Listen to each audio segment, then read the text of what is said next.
क्योंकि अगर माँ यह रूप आई, यानी कि जगत में जब पालन पोषण हो रहा है सहज रूप में, तो यह रूप लेने की क्या जरूरत माता को, यानी यह प्रकृति को इस रूप में, प्रचंड रूप में आने की क्या जरूरत। तो सहज सा है कि रूप लेने के लिए बैलेंस चाहिए,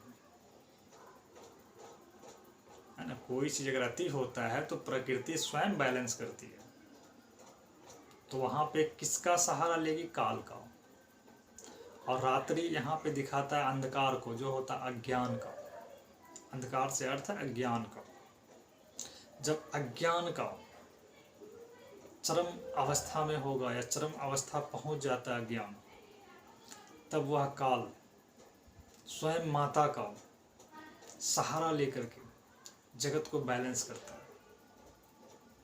है ना। सभी का गर्दन काटा जा रहा। आप देखें कि माता को हाथ में क्या दिखा, एक मुंड, और मुंड माला भी दिखाया गया। एक हाथ में उसका खप्पड़ है, उसमें क्या रक्त है। तो मुंड से क्या मतलब? अहंकार। अहंकार कब होता है? जब अज्ञान अवस्था चरम पे होता है, तो वो अंधकार का रूप। तो माता हाथ पैर क्यों नहीं काट रही, सिर्फ गर्दन ही काट रही। गर्दन का मतलब है, सिर का मतलब अहंकार से।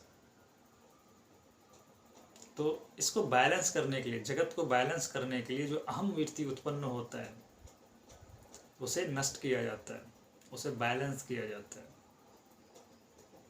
तो किसके सहारा लेकर के? काल का, यानी कि काल चक्र जो है, जो मृत्यु के देवता नहीं कह सकते, जो शिव के ही रूप है ना। मृत्यु शिव के रूप, इसको कहते हैं महेश का है, विनाश करता हूँ, उसका सहारा लेकर।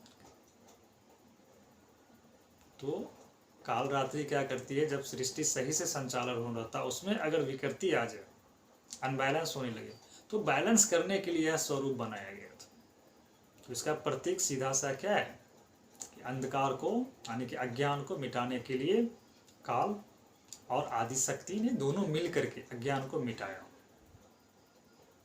इसलिए यह स्वरूप माता को लेना पड़ा। यह कब होता है? ये जगत में जब भी ऐसा होगा सृष्टि में, तो ऐसा ही होगा। सृष्टि क्या करेगी, यानी कि यह जो प्रकृति है क्या करेगी? प्रलय लाती है। देखते हैं कहीं पर बहुत ज़्यादा अत्याचार हो, या हम सभी क्या करते हैं, प्रकृति को बहुत ज़्यादा जब डिस्टर्ब कर देते हैं, तो सुनामी, है ना, कुछ ना कुछ भूकंप, तो बैलेंस प्रकृति कर लेती है। तो उस वक्त क्या होता है? हमारी मृत्यु, अहंकार ही तो मरता है, क्योंकि अहंकार था ज्ञान।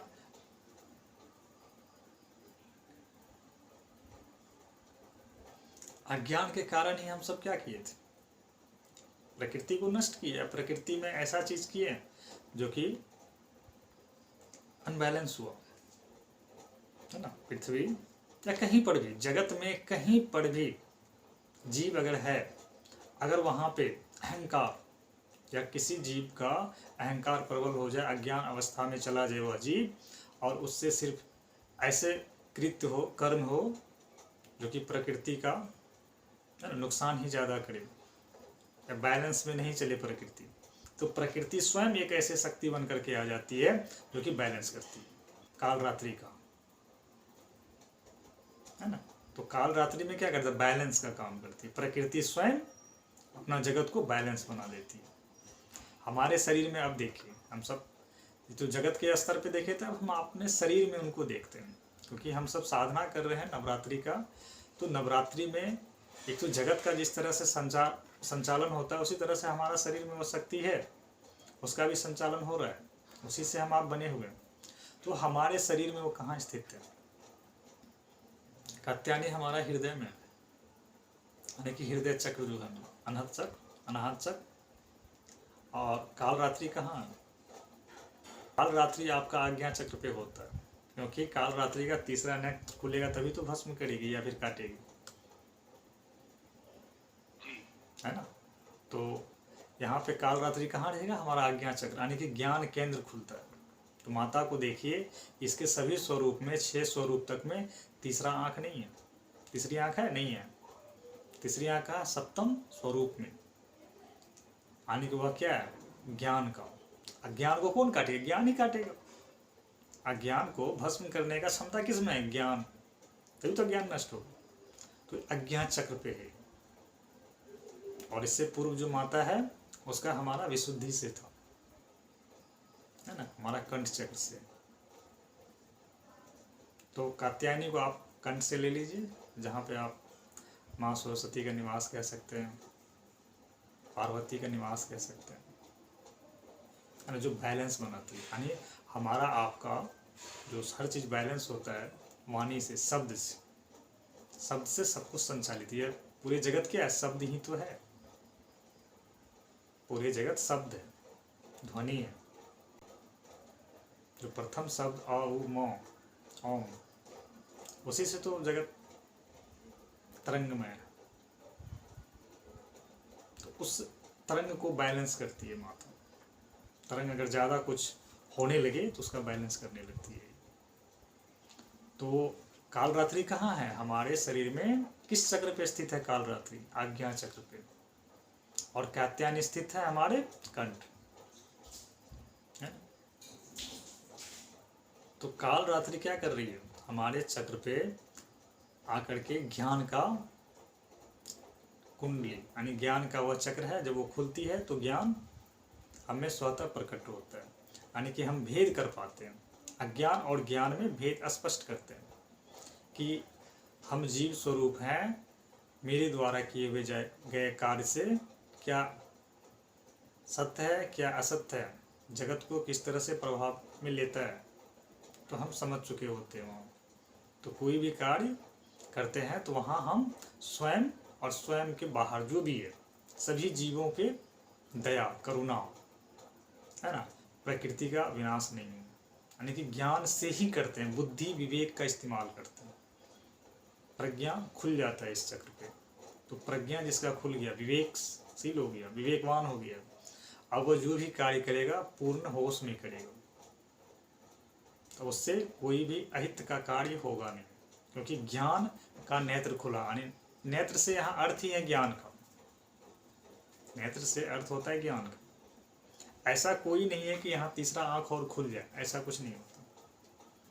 इस जगह पे आपका बुद्धि का केंद्र, ज्ञान का केंद्र, वो ऊर्जा जब आपका कुंडली ऊर्जा जब आज्ञा चक्र को टच करने लगता है तो आप में से कई ऊर्जा चक्र अभी कुंडली आपका जो ऊर्जा है आज्ञा चक्र पे महसूस हो रहा है।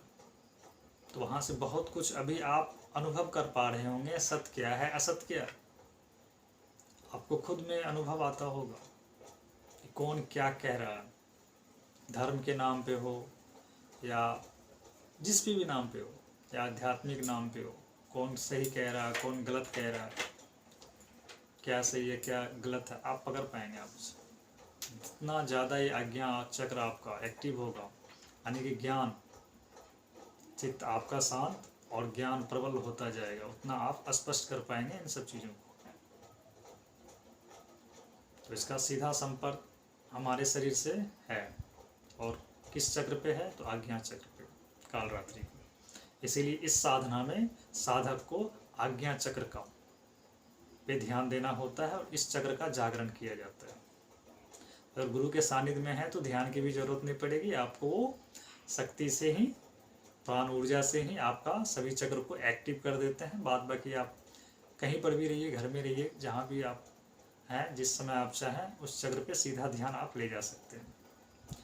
मैं कह दूं, इसी जगह से मैं कह दूं, आप सभी यहाँ से दूर पे हो, जूम मीटिंग है, कह दूं कि आज्ञा चक्र पे ध्यान ले जाओ, आपका ध्यान बहुत तेज गति में जाएगा। जिसका मैंने एक्टिव कर दिया है उसका बहुत फास्ट गति में, सिर्फ मैं आज्ञा चक्र बोलूँगा तो आपका वहाँ पे घूमना शुरू हो जाएगा ऊर्जा। तो अगर आप गुरु के सानिध्य में करते हैं तो ये बहुत सहज तरीका से होता है। अब खुद से करते हैं तो समय भी लगेगा और ऊर्जा का उल्टा पुल्टा हो भी सकता है।